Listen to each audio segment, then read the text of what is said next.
자, 안녕하세요. 반갑습니다. 잘 지내셨습니까? 저도 질풍노도의 시기를 겪고 오늘부터 파이팅해서 수업을 하겠습니다. 그 수업 순서는 어떻게 될 거냐면 이게 1을 먼저 하고 그 다음 2를 할 거예요. 그래서 소득세를 먼저 할 거예요. 소득세. 그 다음에 법인세를 할 거고 그 다음에 상증세를 할 거고 그 다음에 국기를 할 거예요. 국기. 요 순서대로 할 거예요. 이 두 개가 비슷한 거예요, 여러분들. 항상 그 생각을 가지시면 돼요. 많은 사람들이 엄청 차이가 있다 이렇게 생각하는데 기본적으로 비슷한 거예요. 그래서 저하고 이제 수업을 처음 하시는 분들은 엄청 당황할 수 있는데 이게 법이 어떻게 쓰여진 거냐면 얘를 먼저 써놨어요. 법조문을. 써놓고 나서 거기에 따라서 얘를 쓴 거예요. 특히 소득세에서 사업소득이 있거든요. 그 사업소득 조문을 가지고 여기를 쓴 거기 때문에 되게 비슷해요. 그러니까 인컴이란 소득이라는 측면에서 보면 둘은 비슷한 거예요. 조금 차이가 있는 거예요. 조금 차이. 그러니까 많은 사람들이 오해하고 있는 거예요. 그래서 예를 들어서 우리 시험에서 뭐 추계에 대해서 얘기한다. 그럼 법인세, 소득세 거의 같은 거예요. 거의 같은 거. 그런 생각을 많이 가지시면 돼요. 그 다음에 이제 상증세를 할 거고 국세기본법은 개별 항목을 좀 이해한 다음에 하는 게 훨씬 더 좋기 때문에 이렇게 할 거예요. 그거 끝나면 2로 갈 거예요. 2에서는 부가세를 먼저 할 거고 그 다음에 개소세를 할 거예요. 그 다음에 지방세를 할 거예요. 이렇게 본강의가 끝나고 이렇게 하고 나중에 특강으로 조특법을 할 거예요. 그래서 이 순서대로 한다라고 생각을 하시면 돼요. 그 다음에 이제 복습 어떻게 하느냐 많이 물어보세요. 복습은 이 책을 많이 보시는 게 최고 좋아요. 책을 혼자 다독을 하시는 게 가장 좋다. 일단 독서 reading 많이 읽으시고 그게 제일 좋고 제가 오늘 유인물 있잖아요. 유인물에 있는 내용을 꼼꼼히 여러분이 혼자서 기술을 하시면 좋아요. 혼자서 잘 안 되면 스터디를 하시면 좋아요. 스터디를. 그래서 여기 오늘 첫째 시간에 제가 빈 종이를 나눠드릴 테니까 스터디 하고 싶으신 분들, 여러분들 친구들끼리 하셔도 좋고 난 친구가 없다. 나는 아싸다 라고 하시면 제출하시면 제가 매칭을 해드릴게요. 매칭. 그래서 같이 하시면 좋아요. 한 2-3명 하시는 게 좋고 친구들끼리 뭐 이런 거 하면서 서로 싸우고 그러지 마세요. 보면 내가 맞네 네가 맞네 이런데 다 틀려요. 어차피. 그러니까 싸우지 마시고 하시면 돼요. 그래서 제가 좀 꼼꼼하게 했어요. 꼼꼼하게 생각할 수 있게. 다시는 실수 없게 제가 많이 넣어놨으니까 여기에 있는 걸 많이 찾아보시면 돼요. 유임을 잠깐 보시면 이런 것들이 있어요. 이런 것들. 예를 들어서 13번 한번 볼래요? 13번. 교재 순서대로 제가 나올 만한 거 다 찾아서 지금 넣고 있는 건데요. 13번에 보면 가로치고 법조문 줬잖아요. 법조문. 그죠? 여러분들 법조문 스스로 찾아서 넣으시면 돼요. 그래서 법조문 한 번도 안 보신 분들 있으면 국세법령정보센터에 있어요. 법령정보센터. 그래서 거기 가서 찾으시면 돼요. 이해하시겠죠? 그래서 앱으로 다운받으셔도 되고 PC로 가셔도 돼요. 일할 때 그 사이트가 유료 사이트 있어요. 3일 인포마인 있고 텍스넷 뭐 이런 데 있는데 월 회원 가입해서 돈 내야 되니까 그런 거 보지 마시고 국세법령정보센터 가서 보시면 돼요. 되게 이제 저는 이제 유료 사이트 보는데 이렇게 회계법이나 이런 데 되게 높으신 분들 있잖아요. 높으신 분들.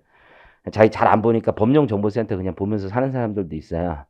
지난번에 이제 뭐 회계법에 일장이 있어요. 일장 제일 높은 사람 그 형이랑 같이 세종시에 택시 타고 가는데 그래서 국세법령정보센터 보더라고. 그래서 내 형님한테 형 뭐 유료 사이트 그거 왜 안 해요? 그랬더니 아깝잖아 그러더라고. 3만 얼마가. 그래서 아니 뭐 형 돈도 아닌데 그랬더니 아깝잖아 그러더라고요.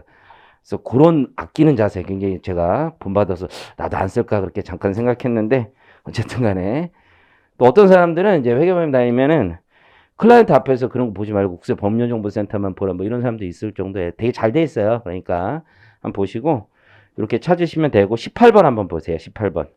17번, 18번 보면 대법원 판결 있죠. 거기 번호랑 날짜 제가 드렸어요. 그거 한번 찾아보는 거 자기가 찾아요. 아주 중요한 거. 찾아서 거기 제가 물어보는 거 있잖아요. 그거를 스스로 찾아보세요. 중요한 것들 이렇게 찾아보는 방식으로 하시면 돼요. 그래서 주요 쟁점이 되고 요즘에 문제가 되는 것들은 다 여기다 넣고 하기 때문에 해요. 수업 시간에 이거를 다 풀어드리진 않고 몇 개는 제가 풀어드릴 거예요. 몇 개는 풀어드릴 거고 그리고 그 다음 시간에 진짜 궁금한 거 있잖아요. 궁금한 거 제가 딱 3개만 질문 받을게요. 3개만 딱 질문을 받을 거고 여기 1호, 2호, 3호 이렇게 3명 여기 3명만 질문 권한을 드리겠습니다. 그래서 앞에 3명에게 줄 테니까 뭐 아바타로 시키셔도 되고 하면 돼요. 그렇게 가시고 또 특별한 거 없어요. 그래서 복습을 이렇게 하시면 돼요. 복습을. 다른 거 없어요. 제가 수업 시간에 원래 한 4, 5년 했는데 한 번도 뭐 그런 얘기 한 적은 없어요. 근데 처음 얘기하는데 이 책만 보세요. 이 책만. 원래 제가 뭐 그런 얘기 잘 안 해요. 뭐 자기 다 인생의 선택이기 때문에 뭐 요약서를 보라 말라 이런 얘기 거의 하지 않습니다. 저 작년에도 수업 들으신 분들 다 아시겠지만 보라 말라 그 다 자기 인생이에요. 제가 뭐라고 하지 않는데 이 책만 보세요. 다른 책을 섞어서 보는 것 자체가 그다지 도움되지 않아요. 그래서 이 책만 계속 보세요. 유인물하고 이것만 열심히 보시면 괜찮다. 확신할게 해드릴 테니까 보시면 돼요. 소득세부터 갈게요. 소득세 2-2페이지 가보세요. 2-2페이지 가보면 소득세 목적이 있어요.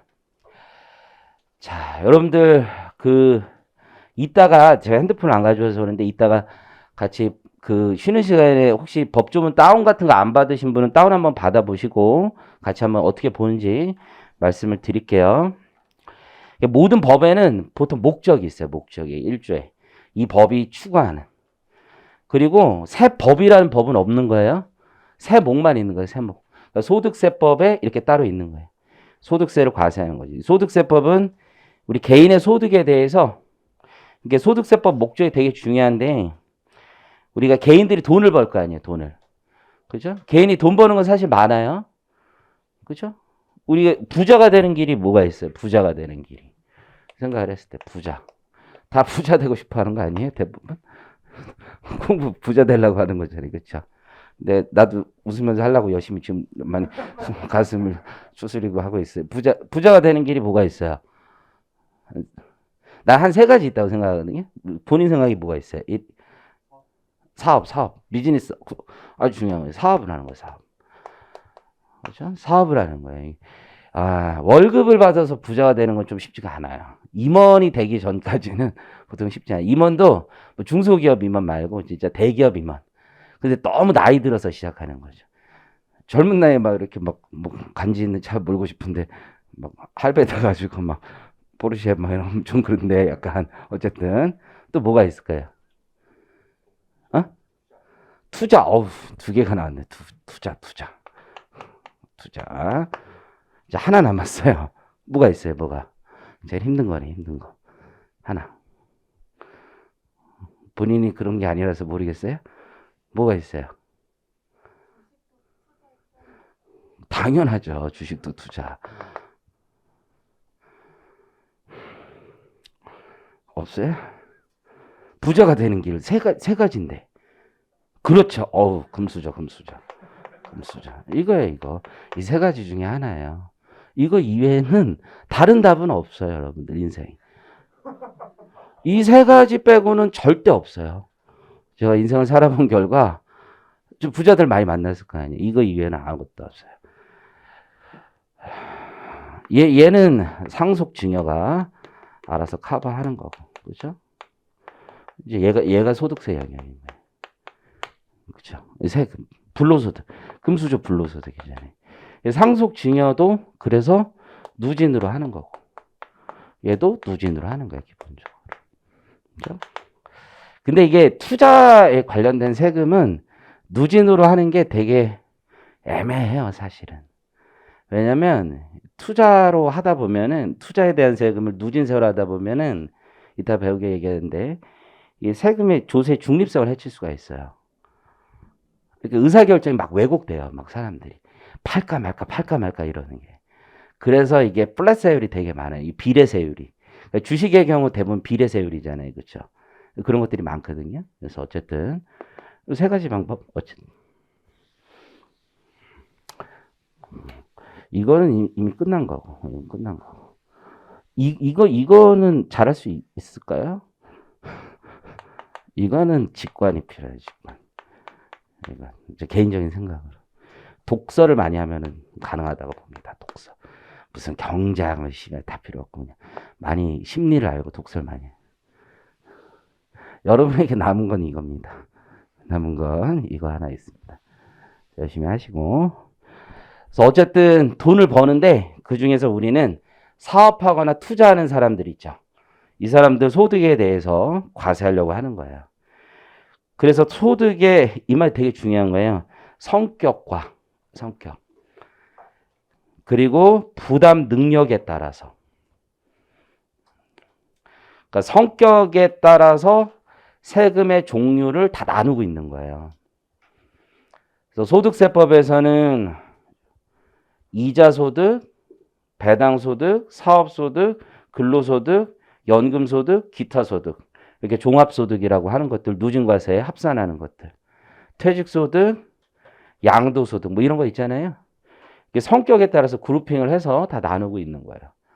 왜 굳이 이렇게 나누고 있어요? 왜 성격별로 다 나누고 있어요? 그룹핑으로. 그렇잖아요? 다 나누고 있는 이유가 있을 거 아니에요. 생각을 해보면 과세하는 방법이 다르기 때문에 그래요. 과세하는 방법이. 그리고 과세 시기도 다르고 그렇죠?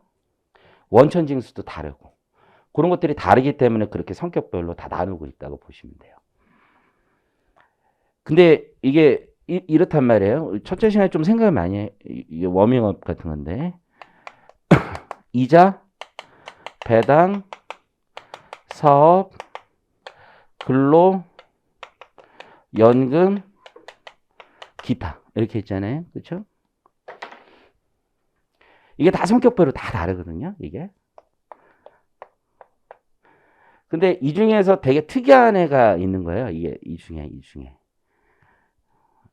얘 다섯 가지들은 그룹핑이 되는 거야. 그룹핑이. 다 공통적인 성격이 있어요. 이게 무슨 얘기냐면 소득세가 열거주의 과세인데 규제 어디로 가보냐면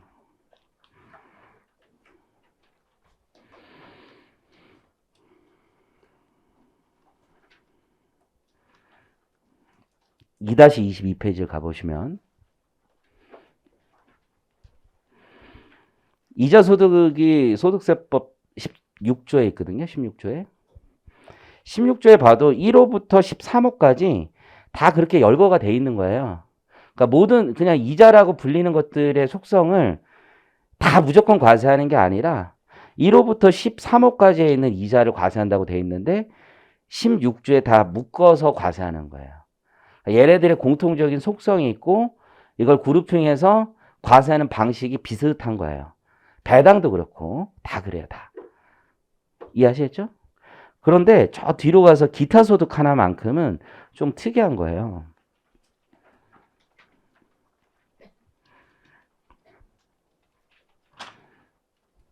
(77페이지) 가보시면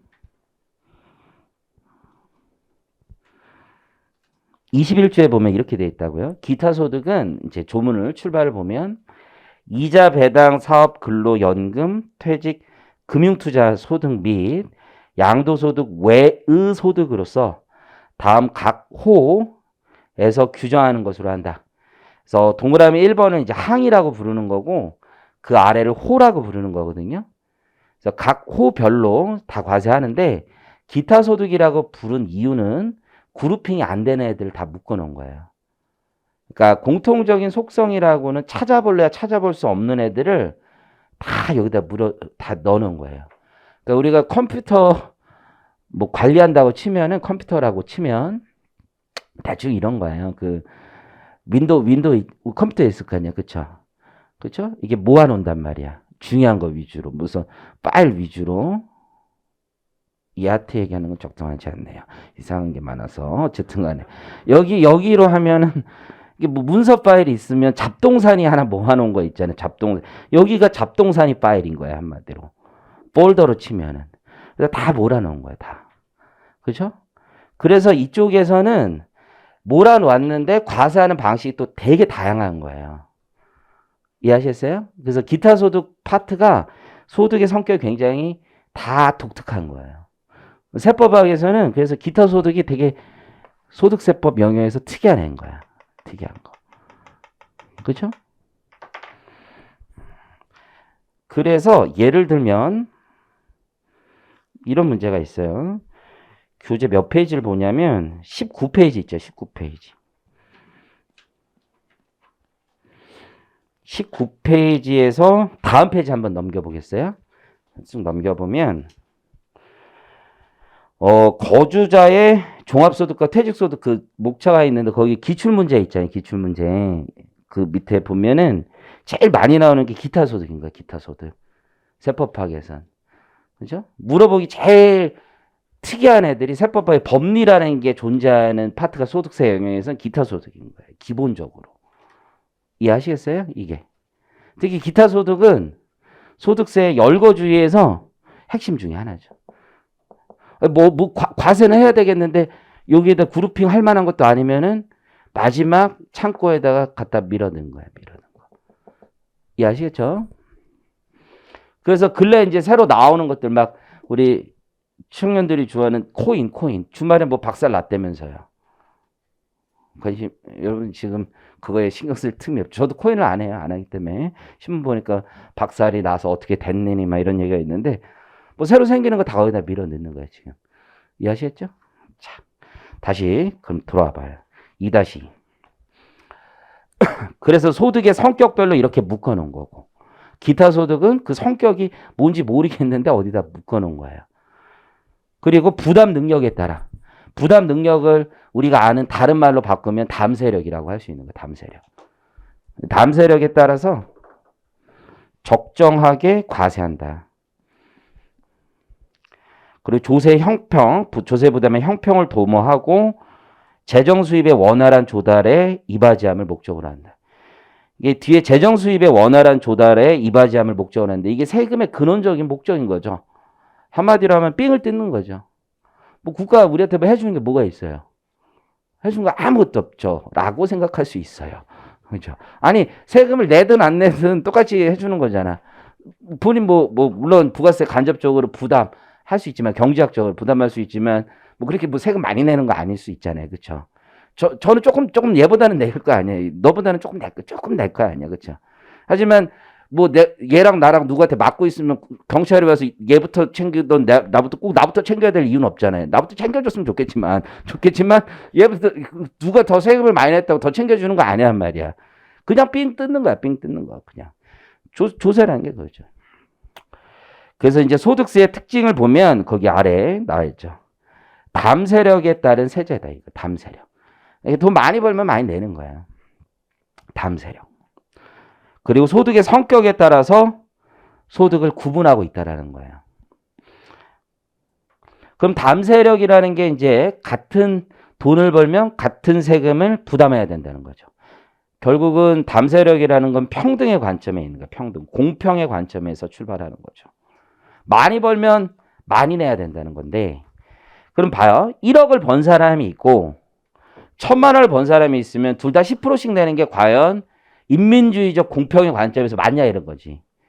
1,000만 원 번 사람은 가처분 소득이 10%를 내면은 이 사람은 진짜 900 가지고 진짜 더 힘들죠. 근데 1억을 번 사람이 10% 정도 내는 거는 9천 가지고는 먹고 살만한 거잖아. 조금 더 내도 되는 거지. 그렇죠?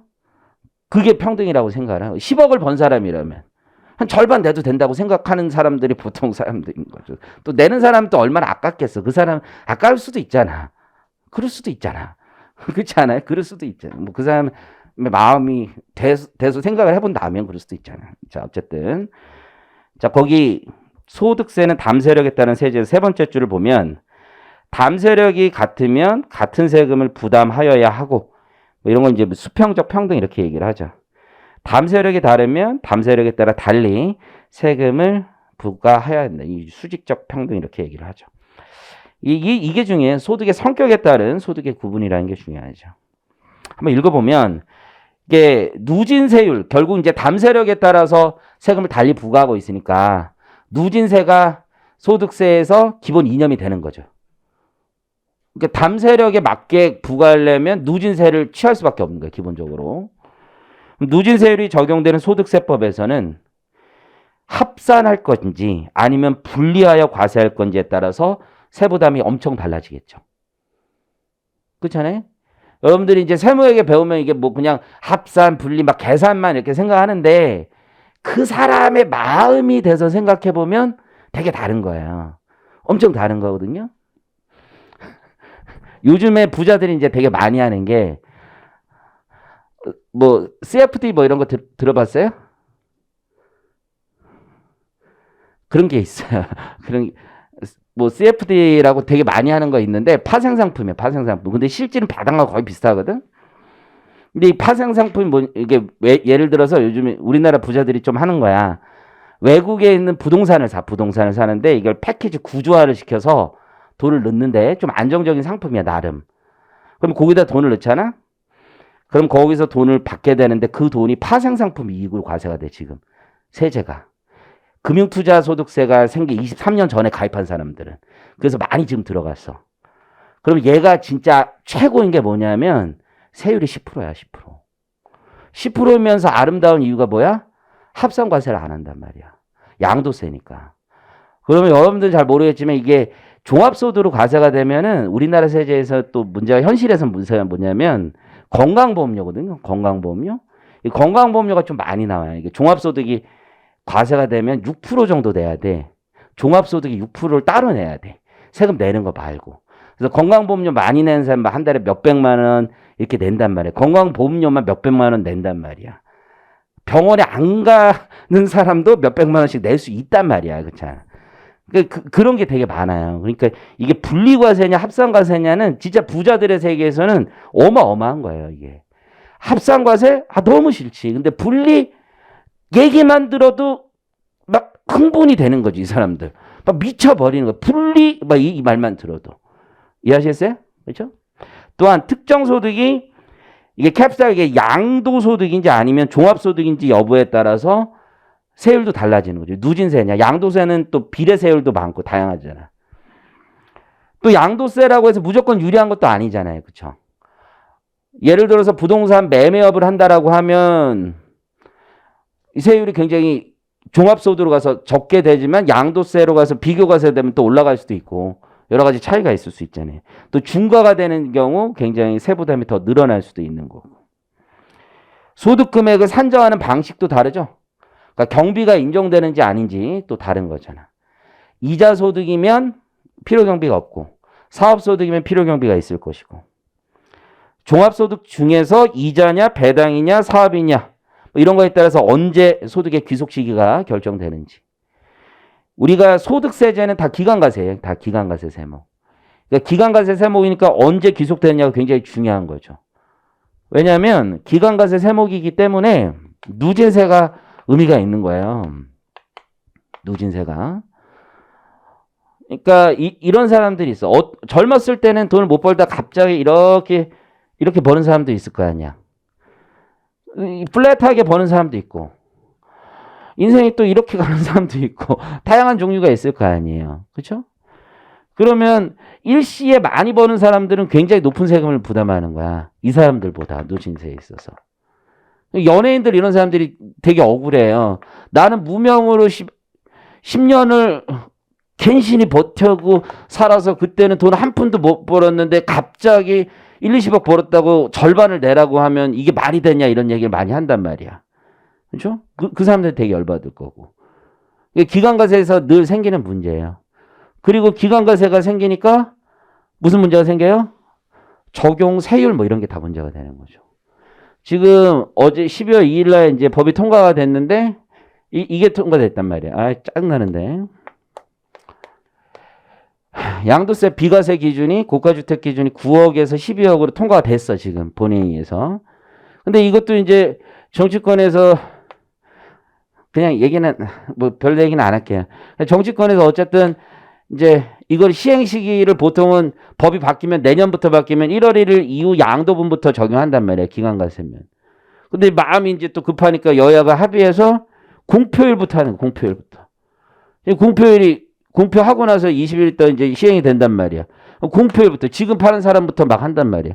그러니까 매도 시기를 잔금 청산이니까 며칠만 늦춰서 사람들 다 늦게 해서 한 11억 이렇게 되는 사람은 양도세 하나도 지금 안 내고 있단 말이에요. 그렇죠? 그 세금을 깎아줘서 네 편이 내 편이 막 계산을 하고 있겠죠. 누구 표도 아닐 텐데 어쨌든 개인적인 생각입니다. Anyway, 그래서 기간과세 세무기에서는 결국 납세무의 성립 시기가 달라지는 거잖아요. 성립 시기.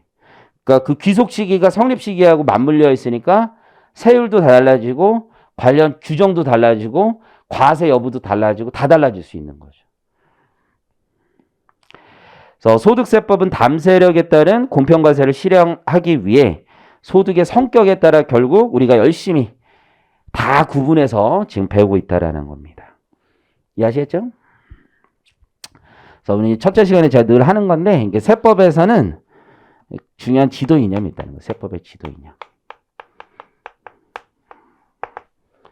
크게 보면 두 가지로 나눠볼 수가 있어요.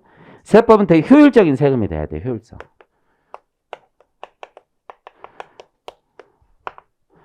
효율성이 있는 세금이 돼야 되고 두 번째는 세금은 공평해야 돼요. 공평. 그래서 효율적인 세금이 되기 위해서는 세 가지가 있어요. 세 가지. 공평한 세금이 되기 위해서는 두 가지가 있어요. 그래서 첫 번째는 이게 효율적이라는 건 뭐 그 좋은 말은 아닌데 세금을 그런 말이 있어요.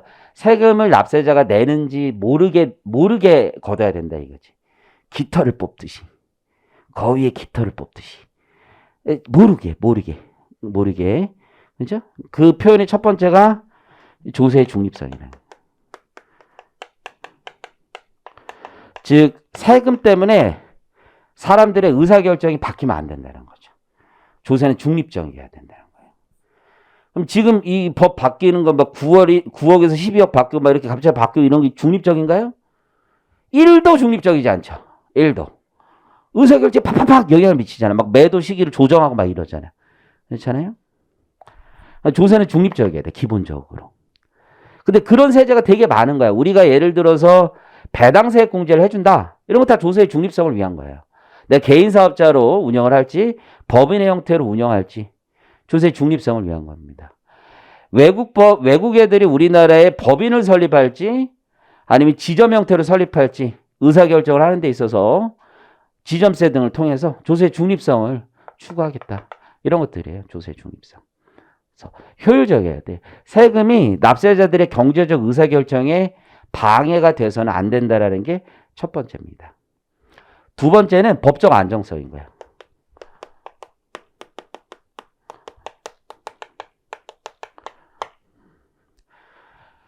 그러니까 국가의 어떤 세금을 보고 믿고 내가 따를 수 있어야지. 믿고 따를 수 있어요. 법적 안정성이 있어야 되는 거죠. 근데 이게 우리나라 세법이 너무 자주 바뀌죠. 자주. 그렇죠? 세법이 바뀌는 게 과연 법적 안정성을 해치느냐? 이건 오래된 논의예요. 오래된 논의. 그러니까 예를 들어서 헌법재판소에 이런 게 많이 들어가는데 내가 취득할 때는 양도소득세율이 중과가 없었다. 어? 근데 내가 양도할 때 양도소득세 중과가 있다. 중과가. 법적 안정성을 해친다. 뭐 이런 주장을 많이 하거든요. 근데 납세무의 성립 시기는 결국 매도 시기잖아요. 매도 시기. 법적 안정성을 해친다. 이런 주장을 많이 한단 말이야. 이게 완전 뻘소리는 아니죠. 왜냐하면 보통 사람들이 의사결정을 한다는 거, 어떤 투자를 한다는 건 내가 이 자산을 통해서 보유 손익을 얻어내고 나중에 궁극적으로 어떤 손익, 매매 차익을 얻어서 총 얼마를 벌지를 생각하고 그에 대한 세후 손익을 계산하고 들어오는 거잖아요. 근데 이게 갑자기 매매 시점에 이게 걸려 있으면 이 사람들은 이게 뭐야 이럴 수도 있죠. 그렇죠? 법적 안정성 해친다라고 할 수도 있지만 우리 헌법재판소는 얘기를 하는 게 우리나라 세제에서는 기본적으로 납세 의무 성립은 매도 시기에 이루어지는 것이고 납세자가 양도 시기의 세율을 미리 예측하여 법적 안정성을 주장할 수는 없다 이렇게 얘기를 하고 있어요. 지금 의미 이해하시겠죠? 근데 여타 선진국들은 양도소득 세율을 어떻게 정하는 나라도 많으냐면 취득 시기에 정해놓는 나라도 많아요. 그러니까 세율은 변동돼도 취득 시기에 양도소득세를 무조건 적용하게 하는 나라도 되게 많아요. 저는 그게 맞다고 생각하고 개인적으로. 그렇잖아요. 그 부동산 경기가 안 좋으면 양도소득세율을 낮춰주면 사람들이 투자를 더 많이 할 테고 경기가 아주 좋으면 어떻게 사람들이 투자를 덜 하겠지. 근데 지금처럼 하면 지금도 뭐 다주택자들 다시 완화하니 뭐 이런 얘기 많이 하잖아요. 그럼 사람들이 생각하는 게 뭐예요? 존버하면 되잖아. 이거잖아, 이거. 정부를 오히려 믿지 않고 법적 안정성보다는 오히려 기대를 하게 되는 거지, 기대를. 그게 뭔지 모르겠지만. 그래서 anyway, 법적 안정성이라는 게 세법 개정과 관련해서 굉장히 의미 있는 단어다. 같은 개념이죠? 예측 가능성. 비슷한 거예요. 법적 안정성과 예측 가능성이라는 게 확보가 돼야지 세금이라는 게 효율적이다라고 얘기를 하는 겁니다. 그러면 세금도 공평해야 돼요. 공평하다는 건 담세력에 맞는 세제가 돼야 된다는 겁니다. 담세력이 맞아야 된다. 누진과세가 잘 들어맞아야 된다는 거죠. 때로는 누진과세가 맞을 수도 있고 누진과세가 안 맞을 수도 있는 거예요. 그러니까 소득세 영역에서는 누진과세가 맞는 거야, 기본적으로. 하지만 소비세 영역에서는 누진과세가 말도 안 되는 거고, 기본적으로. 왜냐하면 소비하는 사람이 거래를 해야 되는데, 야, 너 얼마 버니? 이걸 그때그때마다 물어보고 거래한다는 건 거래 질서를 다 해치는 거야. 기본적으로. 그쵸? 그래서 취득세 같은 경우 지금 다주택자를 중과하고 막 이러잖아요. 되게 바람직한 제도는 아닌 거예요. 왜냐면 유통세나 거래세에서 누진세를 적용하고 있는 거잖아. 세제 설계 자체는 그다지 바람직한 건 아닙니다. 이해하시겠죠? 하지만 여타 다른 국가에서도 취득세에 있어서 누진과세 비슷한 제도를 두고 있는 나라들도 있긴 있어요. 뭐 싱가포르나 영국이나 뭐 이런 나라들 뭐 여러 가지 두고 있어요. 뭐 외국인이 투자하면 아주 고율의 세율을 부과한다든가, 뭐 영국 같은 경우는 외국인이 뭐 집을 사면 20%, 싱가포르도 20% 취득세를 부과시키고 있거든요. 뭐 그런 나라들도 있는 거고. 어쨌든 담세력에 맞는 세제가 필요하다라는 게 있고, 그리고 실질 과세 원칙이 적용돼야 된다. 그래서 공평의 관점에서 이제 이 네가 공평 관점에서는 담세력과 실질 과세에 맞는 개념이 필요하다라는 얘기입니다. 그래서 항상 답지를 쓰실 때 이걸 많이 생각을 하시는 거예요. 이게 가장 큰 개념이라고 보시면 돼요. 어떤 제도나 입법 취지나 의의 관련된 문구가 나오면 항상 생각을 하고 이런 단어들 안에서 여러분들이 이게 뭔가 잘 쓰셔야 돼요. 의미 이해하시겠죠?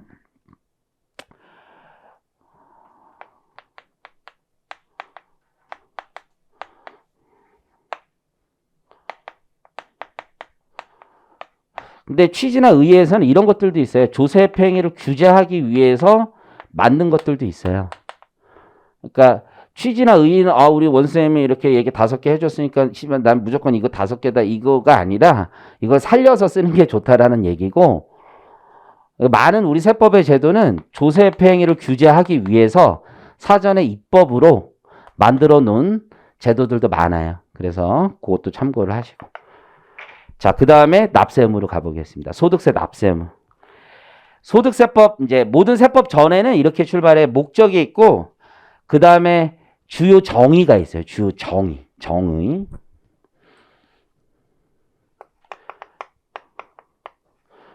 자, 그러면 한번 생각해 볼 게 뭐냐면, 정의라는 건 말뜻을 풀어놓은 거잖아요. 말뜻을 풀어놓은 거. 그러면 세법 전에 단어가 엄청 많을 거 아니야, 단어가. 그렇지 않아요? 그 단어를 다 정의해 놓을 수 있을까? 그러면 만약에 세법 전에 쓰는 단어를 다 정의하려면 여기에 지금 그 소득세법 1조의 2를 보면 용어의 뜻은 다음과 같다 해서 몇 개 있지도 않아요. 그렇잖아요? 몇 개 있지도 않아. 그러면 나머지 단어들은 뭐 포기한 거야, 우리가? 그렇잖아요. 그런 생각이 필요할 거 아니야. 그러면 우리 세법 전에 정의라고 쓰는 이유가 있다라는 거지. 그죠? 정의라고 쓰는 이유는 첫 번째는 세법에만 고유한 개념이기 때문에 그래요. 우선 정의라고 써둔 이유는 다른 법률이나 다른 일상생활에서 쓰지 않는 용어이기 때문에 세법에서 우선 정의를 두고 있는 거예요. 이해하셨죠? 다른 세계, 다른 법률과 다르게 정의하고 있거나 다른 법률에서 정의하고 있지 않기 때문에 여기에다가 두고 있는 거예요. 또 물론 중요하기 때문에 두고 있는 경우도 있어요. 그리고 참고로 세법의 정의라는 건 요 조문에만 딱 있는 것도 아니에요. 그래서 여러분들이 법조문을 볼 때 PC로 이제 이게 핸드폰으로 보긴 힘든데 뭐 PC로 보면은 조문을 전체를 띄워놓고 이게 어떤 단어가 있잖아요. 그건 컨트롤 F 있죠. 컨트롤 F. 그래서 그 단어를 찾아가지고 하는 것도 되게 좋거든요. 컨트롤 F로. 그러면 이렇게 돼 있어요. 어떤 조문에 의해서 소득세법 110조다 하고 어떤 단어가 있는데 가로치고 옆에 그 단어의 설명이 있을 수가 있어요. 그럴 때 이하라고 하고 이하 같다라고 하면 그 조문 이후부터는 그 단어는 여기에서 밝히고 있는 뜻과 무조건 같다는 뜻이에요. 또는 이런 경우도 있어요. 소득세법 110조에서 만약에 가로치고 이하 2조에서 같다 이렇게 표현하는 경우가 있거든요. 그러면 110조에서만 이 뜻이 여기서 통한다는 뜻이에요. 법조문을 볼 때. 법을 보는 기본이에요. 기본. 참고하시고 자 그럼 가볼게요. 소득세법에서 사용하는 용어의 뜻은 다음과 같다라고 되어 있습니다. 그래서 이제 거주자, 비거주자, 내국법인, 외국법인, 사업자의 정의를 두고 있는 겁니다. 그래서 거주자란 주소를 두거나 183일 이상의 거소를 둔 개인을 말한다라고 되어 있습니다. 비거주자는 정의가 어떻게 되어 있어요? 여집합인 거죠. 거주자가 아닌 개인을 말한다 이렇게 돼 있죠. 그래서 1번, 2번을 묶어보시고 이건 암기를 하고 계신 거예요.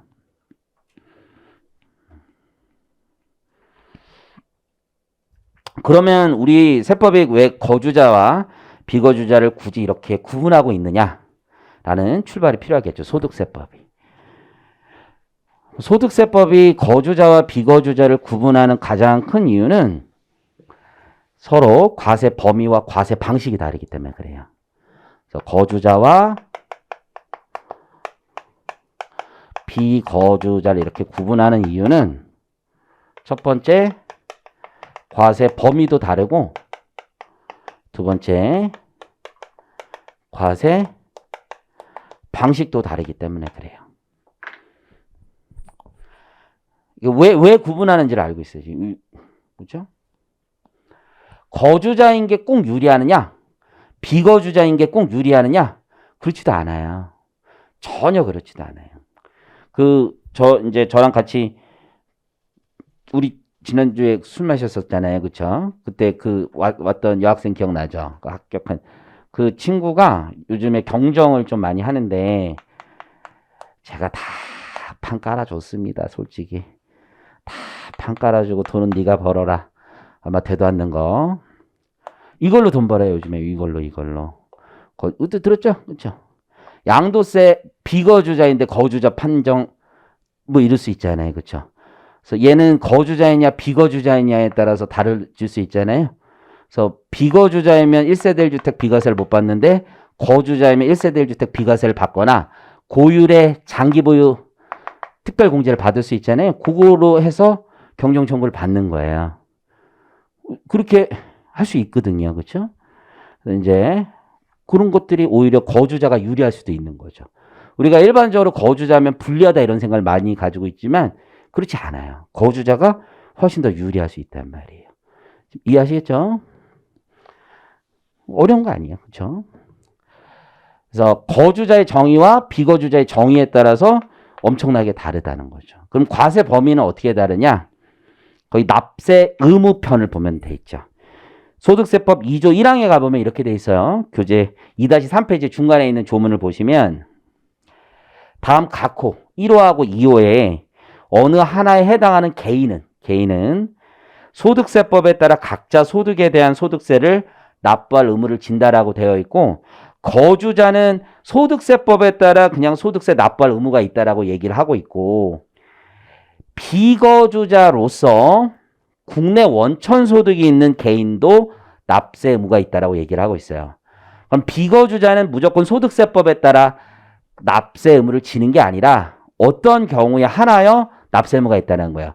국내 원천 소득이 있는 경우에 하나여 납세 의무가 있다는 뜻이죠. 법조문은 이렇게 기재되어 있는 거예요. 그래서 비거주자는 국내 원천 소득이 있는 경우에 하나요. 납세의무를 진다라는 거예요. 그러면 이거를 반대 해석해보면, 오히려 쟁점이 생기는 분야는 어디가 되겠어요? 쟁점이 생기는 분야는 2호. 쟁점이 생기는 분야 어디가 되겠어요? 주로 소송이 일어나거나 막 싸움이 나는 분야는 어디가 되겠어요? 그렇지. 어차피 거주자는 국내 원천소득 다 과세가 되는 거고, 그죠? 비거주자도 국내 원천소득은 다 과세가 된다며. 쟁점이 되는 분야는 거주자냐 비거주자를 판단하는데 열심히 쟁점이 되는 분야는, 내가 거주자요 비거주자요 싸우는 분야는 주로 어디가 되는 거예요? 국외 원천 소득이 있는 자에 대해서 쟁점이 되는 거죠. 국외 원천 소득이 있을 때 나 이 돈 국내에서 못 내겠어 하는 사람들이 생길 수 있잖아요. 그렇죠? 엄청 많을 수 있는 거, 엄청 많을 수 있어요. 특히 여타 다른 중동 국가에 간 사람들이 특히 문제가 많아요. 중동 있죠, 중동. 뭐 쿠웨이트 이런 나라 있잖아요. 이런 데들은 소득세가 굉장히 낮아요. 없는 나라도 많아요. 아예 없는 나라도 많아요. 그럼 거기서 신나게 벌었어. 근데 한국에 왔더니만 너 거주자래. 그러면서 세금 내래. 그럼 나 열심히 쿠웨이트 가가지고 모래바람 맞으면서 돈을 보통 건설 현장 쿠웨이트 가면은 얼마 정도 벌 것 같아요? 1억? 1억이면 가겠어요? 10억 줘야 가요?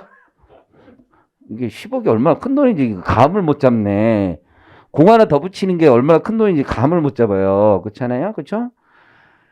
어쨌든 얼마 정도 받을 것 같아요? 보통 2억 5천에서 3억 정도 받아요. 요즘에 건설 현장에 쿠웨이트 가면은 그 정도 받아요. 진짜 힘들어요. 왜냐면 이제 사망 확률이 꽤 높아요. 한 3%에서 5% 정도 되더라고요. 막 되게 높이 올라가니까 사망 확률이 일단 퍼센티지가 좀 높아요. 대신 사망 보험을 좀 세게 들어주니까 너무 걱정하지 말고, 가족이 있는 분들은 한번 생각해 볼 수는 있어요. 어쨌든 간에 그렇게 내가 연에 2, 3억 벌었는데, 그럼 자기는 다 이거 통장에 국내에 막 송금하고 난리를 났단 말이에요. 근데 한국에 딱 컴백해가지고 뭐 하나 살라고 했더니만 세금을 다 두들겨 맞는 거야. 그러면 환장하는 거죠. 미쳐버리는 거야, 이게. 내가 왜 거주자냐 이거지. 환장하는 거야, 환장. 이게 미쳐버리는 수준이 되는 거야. 그러니까 이게 쟁점이 있는 분야는 주로 국외 원천 소득이 있는 사람들이 쟁점이 되는 거예요. 그러면 두 번째, 국내 원천 소득은 과연 문제가 없느냐? 이것도 문제가 있는 거예요, 이것도. 왜냐면 내가 비거주자이면 확실해. 응? 그땐 또 무슨 문제가 있어요? 요거는 어떻게 세금 내야 되느냐? 요게 이제 프랙티스의 문제가 있는 거죠, 요거는. 그리고 요 소득은 어디까지 과세할 거냐가 문제가 되는 거예요. 우리나라에서 번 소득 무조건 과세하느냐 이런 문제도 있는 거죠. 우리나라에서 벌었다가 다 과세할 거냐 이거예요. 쉬운 일이 아니에요. 한국에 와가지고 애가 잠깐 돈 벌었다고 무조건 국세청에 다 과세할 거냐. 그렇잖아요. 그리고 한국이라는 나라를 통해서 벌었다는데 여러분들 이게 되게 어려운 얘기예요. 도대체 이 말은 뭐냐? 국내 원천이라는 말은 뭐냐. 내 수업 때 원래 이런 거 잘 안 했어요. 근데 옛날에는 작년까지만 했는데 늘 얘기했지만 세법 이만하잖아요. 그럼 여러분 점 배우는 거라 했죠. 점만 가르쳐 주는 걸 목표로 했어요. 항상. 근데 이제 올해부터 한 이 정도는 하려고 그랬는데 이 정도는. 이런 말 있잖아요. 네, 진짜 맘 먹고 하면 돼. 여러분들 1년 동안도 그냥 계속 이렇게 할 수도 있어요. 이 국내 원천, 이게 로컬 인컴이라는 게 이게 소스라고 하거든. 우리가 영어로 인컴 소스. 이 말이 되게 어려운 말이에요. 사실은 국내 원천이라는 말. 이게 국제조세의 핵심이거든요. 사실은.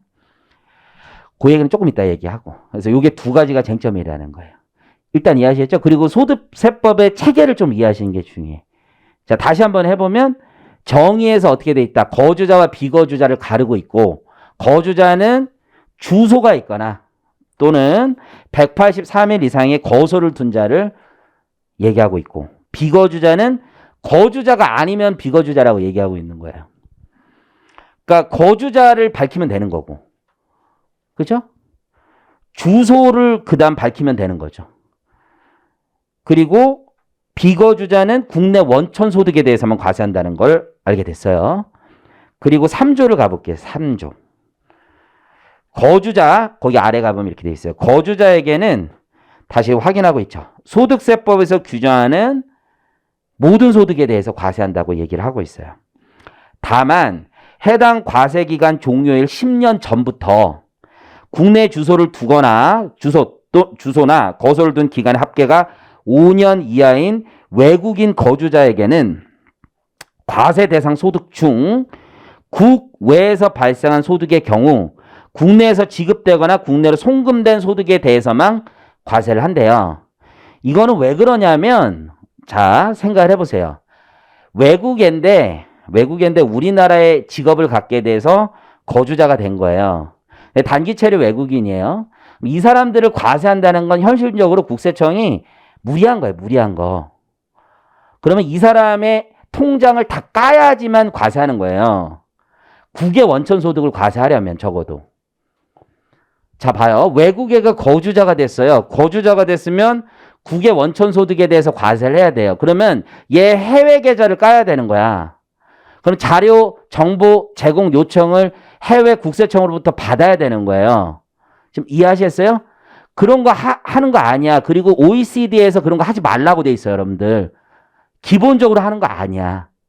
이해하시겠습니까? 그럼 우리나라 국세청은 뭐만 하는 거냐면 원칙적으로 우리나라에서 통장만 까는 거예요. 본질이 프랙티스야, 프랙티스. 그게 나라 간의 일종의 약속이야. 뭐 대단한 게 아니라. 다시 한번 읽어볼까요? 그래서 우리나라의 통장에 돈이 들어와야 돼요. 국내에서 지급되거나 국내로 송금된 소득에 대해서만 과세하는 거예요. 이해하시겠죠? 이게 이제 문제가 많이 되는 게 이런 거예요. 유튜버 있죠, 유튜버.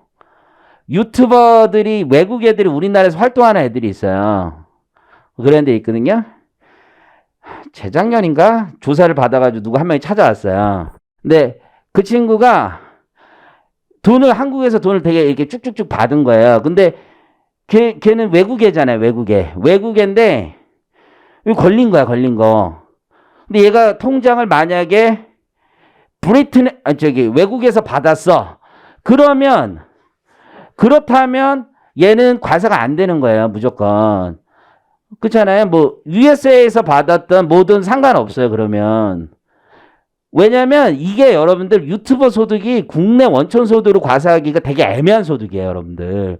우리나라에서 촬영을 했다라고 해서 그렇게 얘기할 수도 없고, 걔는 내가 얘기를 들어보니까 우리나라에서 촬영만 한 것도 아니더구만.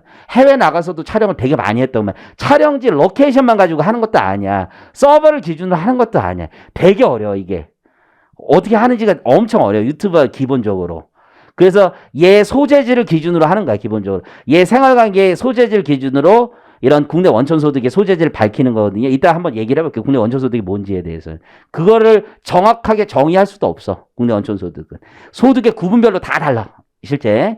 지금 의미 이해하시겠죠? 어쨌든. 그래서 프랙티스상 어쩔 수 없이 국내에 돈 들어온 것만 과세하는 겁니다. 비거주자는 국내 원천 소득에 대해서만 과세를 할 거고요. 자, 넘겨볼게요. 그럼 아까도 얘기했듯이 거주자와 비거주자를 나누는 데 있어서는 주소랑 거소가 중요하잖아요. 그렇죠? 주소는 이렇게 돼 있죠. 주소는. 자, 올해는 제가 이제 마음을 바꿨다고 했잖아요. 그래서 이제 좀 더 자세하게 설명드리고 오히려 뺄 건 빼는 건 내가 확신이 있는 것들만 뺄게요. 그러니까 세무액에서 완전히 중복되는 건 내가 빼고 할 거예요. 세무액에서 어차피 하는 거는. 자, 첫 번째 주소 있죠. 주소. 여러분들 주소는 민법에 원래 있는 거야. 민법에. 그러니까 세법에서 주소는 원래 명확하게 얘기하기가 되게 힘든 거야. 민법에 있어. 민법을 차용하면 돼. 주소라는 개념은. 민법을 안 배워서 잘 모르는 것 뿐이지. 그렇죠? 그래서 민법에 보면은 생활의 근거가 되는 장소를 주소라고 하고 있어요. 옆에 적어보세요. 민법에는 생활의 근거가 되는 장소야. 생활의 근거가 되는 장소. 민법은 생활의 근거가 되는 장소가 주소예요. 자, 우리 앞에 친구 주소가 한 군데예요, 두 군데예요? 한 군데요? 우리 친구 주소가 한 군데예요, 우리 친구는 두 군데면 안 되지. 결혼했지. 어쨌든 우리 친구는 주소가 한 군데예요, 두 군데예요? 한 군데요? 확실해요? 그래요? 주소 한 군데예요, 두 군데예요? 아니, 나와서 사는 친구들은 두 군데 아니에요? 엄마 집도 주소고 여기 나와서 사는 데도 주소 아니에요? 그 정도면 주소예요. 주민등록지 이런 거 아니에요. 주소는 방금 적었잖아. 생활의 근거가 되는 장소. 생활의 근거라는 게 뭐냐면 밥 먹고 자고야. 그게 그렇게 어려운 말이야? 생활의 근거, 밥 먹고 생활이 뭐야? 먹고 자고 의식주, 옷 갈아입고. 그게 그렇게 어려운 말이야. 생활의 근거. 야, 이런 것도 알려줘야 되냐 진짜? 밥 먹고 자고 화장실 가고 이거. 주소는 두 군데 이상 있을 수 있어요. 민법도 그렇게 적혀 있어요. 주소는 두 군데 이상 있을 수 있어. 기본적으로. 그게 주소야, 주소. 그러니까 복잡한 거예요. 주소가 두 군데 이상 있을 수 있어. 그러니까 우리나라에도 주소가 있을 수 있고 다른 나라에도 주소가 있을 수도 있는 거예요. 개념상 주소는. 의미 이해하셨어요? 다시 앞으로 가봐요. 앞으로.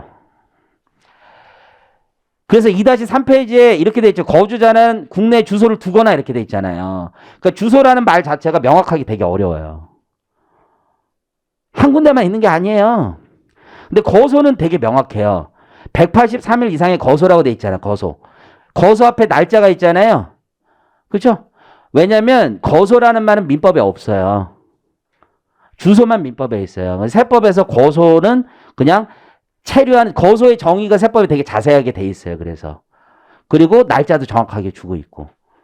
그래서 잠시 2-4페이지를 가보면 동그라미 2번 거소만 볼게요.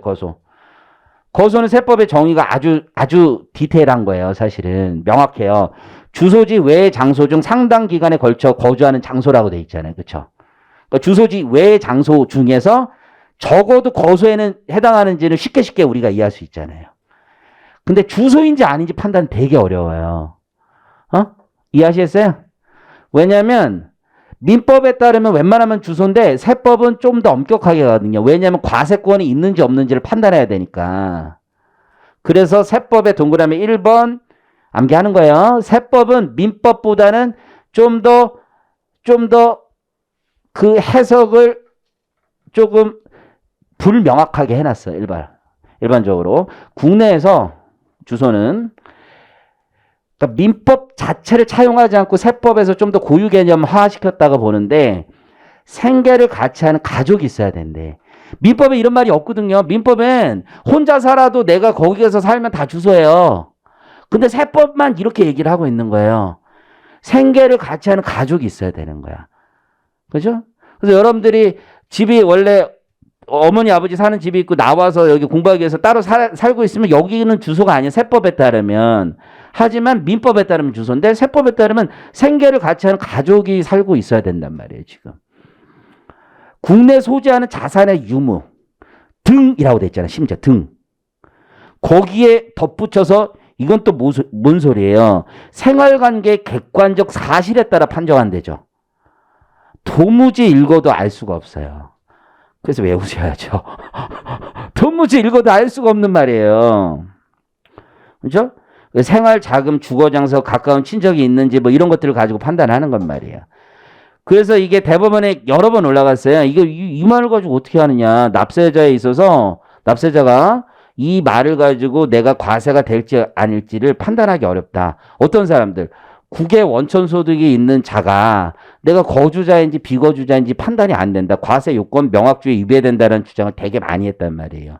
근데 우리 대법관님들은 나는 읽히는데 이렇게 얘기를 하고 있는 거죠. 나는 명확한데 이렇게 얘기를 하고 있는 거예요. 의미 이해하셨어요? 그래서 대법관들이 계속 명확하다고 얘기를 하고 계세요. 그래서 그 우리 나눠드린 유인물의 사례형 있죠. 사례형. 케이스 1번 있죠. 한번 거의 첫 번째 문단을 읽어드릴게요. 우리 대법관들이 이렇게 얘기를 하고 있어요. 야, 네가 말뜻을 잘 이해를 못하나 봐. 내가 풀어줄게 라고 얘기한 거예요. 참고만 하시면 돼요.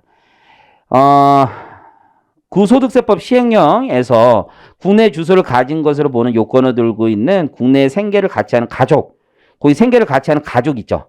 그 뜻은 우리나라에서 생활 자금이나 주거 장소 등을 함께하는 가까운 친족의 의미로 우리 일상생활에서 많이 사용하는 용어인데 넌 몰랐니? 이런 거예요.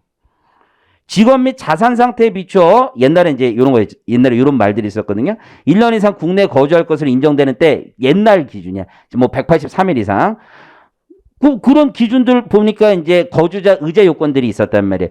소득세를 납세 의무자로 삼는 취지에서 볼 때 뭐 직장 관계, 근무 관계 유지될 것으로 보이거나 우리나라에 머물러서 자산관리 처분 등을 하여할 것을 보이는 때 같이 장소적 관련성이 우리나라 밀접한 경우를 의미한다. 보여진다라는 얘기예요. 의미 이해하셨어요? 그러면 요거를 읽고 어떤 생각을 하면 되냐면 대법관들은 어떻게 판단했냐면 다시 동그라미 1번 가보세요. 1번만 가지고 교재 2-4페이지 1번만 가지고 반드시 판단한 건 아니고 대법관들은 뭐까지 가지고 함께 판단한 걸 알 수 있어요. 에이, 생계를 같이 하는 가족이란 용어는 일상생활에서 많이 하는 거니까 같이 사는 가족이 있는지 이런 거 많이 하는 건데 그것만 가지고 법전에 써져 있지도 않지 않냐 이렇게 얘기를 하고 있잖아요. 뭐를 함께 보고 있어요? 3번. 국내에 거주하는 개인이 다음 중 어느 하나에 해당하는 경우 국내 주소를 가진 것으로 본다라는 의제 규정이 있잖아요. 의제 시행령에. 그렇잖아요. 그 의제 규정이 있으니까 그 입법 취지 등을 비춰봤을 때 납세자들은 그 의제 규정에 비춰봐서 충분히 판단할 수 있으니까 1항만 가지고 명확하다 명확하지 않다를 판단하지 마시고 3항까지 쭉 읽어보시고 명확한지 여부를 얘기하세요라는 뜻입니다. 의미 이해하셨어요? 그래서 과세요건 명확주의라는 게 한 단어만 가지고 명확하다 명확하지 않다를 판단하는 게 아니라 세법 전체 체계에 비추어서 다른 조항과 유기적인 관계에 비추어 볼 때 이 조문이 명확한지를 판단하라는 거예요.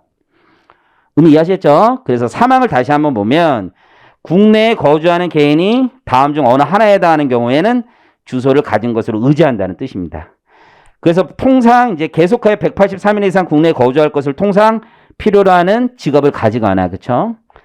국내 생계를 같이 하는 가족이 있고 그 직업 자산 상태에 비춰 183일 이상 국내에 거주할 것으로 인정되는 때 사실 니은은 위에는 1어 동그라미 1에 동어 반복에 불과하다고 저는 개인적으로는 생각해요. 그렇지 않아요? 하지만 법관들은 이 정도면 좀 명확하다라고 주장을 하는 거예요. 어떤 사람은 이거 다시 동어 반복에 불과하다라고 주장하는 사람들도 있을 것이고. 시간이 많이 됐네요. 좀 쉬었다 하겠습니다. 저는 보통 50분 하고 쉬었다가 해요. 네, 쉬었다 하겠습니다.